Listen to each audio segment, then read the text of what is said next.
Europe, 1914. The situation is almost the exact same as it is in our timeline, except for the fact that Britain does not guarantee Belgium's independence. In 1914, Austria-Hungary declares war on Serbia for the shooting of Archduke Franz Ferdinand, and this leads to Russia and France joining on the side of Serbia, while Germany joins on the side of Austria-Hungary. Germany executes the Schleswig Plan through Belgium and Luxembourg, which does fail, but Britain does not join the war and does not send any troops to help France at all. There are two major effects of Britain not joining the war. The first major effect is that Italy would not join World War I. Italy joined World War I because Britain and France promised them economic as well as munitions aid, but in this timeline, Britain would not provide Italy with anything, and they would not be able to get enough aid and munitions from just France alone, especially considering that British troops would not be helping French troops in the Western Front. This would force France to garrison the Italian border, taking those troops away from the Western Front. The second major impact of Britain not joining the war would be no Royal Navy, leading to no turn-up winter, no sinking of Lusitania, as there's no reason to resort to unrestricted submarine warfare, as well as the Central Powers not starving. This was extremely beneficial and would help Germany win the war due to increased morale on the home front, as well as no American entry into World War II. Finally, this would let the Central Powers win the war because of the combined forces of Austria-Hungary, Germany, and the Ottoman Empire being able to easily crush the collapsing Russian Empire, as well as the French Republic standing all on its own. This is a possible map of what Europe would look like after the peace treaty, with Germany being the economic center as well as the center of Europe overall.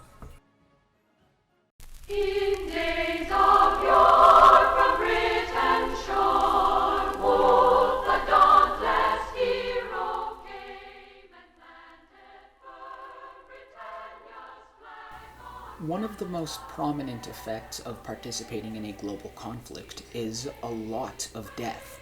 World War I took a toll of around 66,000 dead Canadians and over 172,000 wounded, and countless more suffering trauma out of the 650,000 enlisted in the Canadian Expeditionary Force.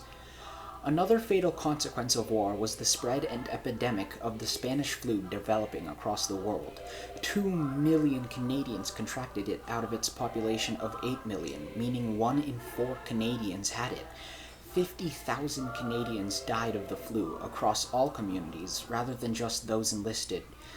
The immediate benefit of never having joined the war would be none of these casualties. These deaths and injuries never happening means Canada's population flourishes and there would be much less trauma and depression in Canadian society. Families would stay full, factories won't be scouring for workers, exports would keep flowing out, and fields would remain tended.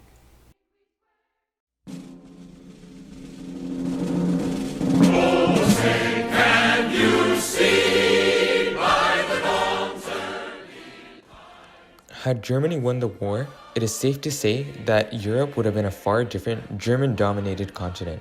France's Versailles Treaty inflicted more pain onto the already crippled, war-torn Germans, with the reparation payments and a large-scale reduction of military forces. Without the desire for revenge, the rise of Hitler would have been far less likely, subsequently stopping the mass acts of terror on Jewish people. Although the humanitarian crisis that would have been avoided is far more important, Canada would have seen a large economic benefit in this outcome. Canada's debt post-World War I was only about $2.4 billion. However, after doubling from the Great Depression, this figure reached $18 billion by the end of World War II. This debt, which continues to cripple our economy, could very well have been avoided, perhaps looking far ahead into issues like the housing crisis.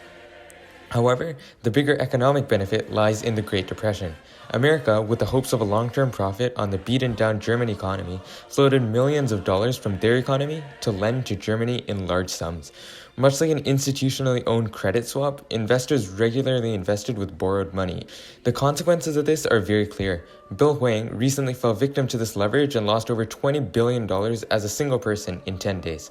Likewise, Black Thursday was followed by Black Monday, followed even then by Black Tuesday. The American gamble on the German economy spurred massive investor confidence and a gambling attitude. Canada, already hurt by its own investors, was then brought down with America as it raised tariffs astronomically to balance out the money lost as bank after bank defaulted. The capitulation of the German economy and the golden years gave Canada's economy a false sense of security and could have been prevented if citizens were to understand money requires more work than funding large-scale governmental gambling. So, let's talk about what would have happened to Canada as a nation. What we believe may have happened is that Canada may still have just been a British puppet, a British dominion, not an independent nation like the Statute of Westminster ratified, and nothing like the independent country we are today. This is because the Atlantic Charter, ratified in 1941, would never have happened because of the fact that it is unlikely there would be a Second World War with France instead of Germany, especially considering that Germany would be occupying France's steel and coal region of Alsace-Lorraine, and in addition, that Germany would be extremely strong in Europe.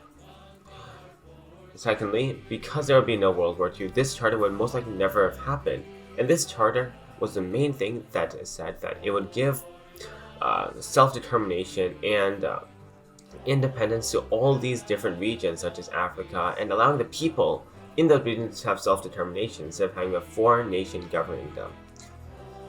If Roosevelt and Churchill never signed this charter, most likely decolonization would have happened a lot slower, and to this day, it would have been possible for Canada to still just be a dominion of the British Empire. Also, the UK would never have signed the Statute of Westminster, which is pretty obvious because they would have never had like these Canadian contributions in World War I, which would even give them the right to be like a nation or to be seen as equal on the world stage and not just a British puppet. So at this point, Canada could still just be a dominion, but we would not be economically weak. We would still have some form of our economy, and we would still be somewhat around the same nation as we are today, considering that the British would have aided in our economic development, and we still would have had a degree of autonomy just because the British Empire can't manage everything.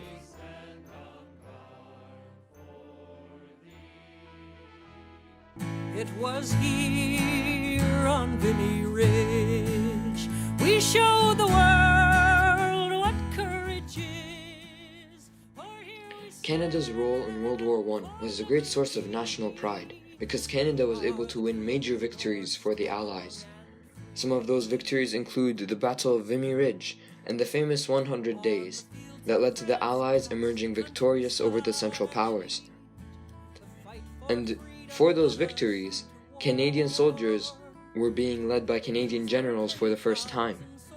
Some of those generals were Sir Arthur Currie that introduced new and unconventional battle tactics that helped win the war. And so Canadians were fighting for Canada, they were fighting for their country, rather than fighting for the UK. So this sprouted the sense of nationalism that Canadians feel toward their country, and over time it evolved into civic nationalism that has helped make Canada an inclusive country. If Canada had not fought in the First World War, then Canadians would still feel connected to Britain as their mother country, and so they wouldn't feel any duty to their fellow citizens in Canada. They'd feel more connected to Britain across the ocean. And so it can be argued that without Canada's contribution in World War I, it wouldn't become such a prominent country with people that fight for equality around the world.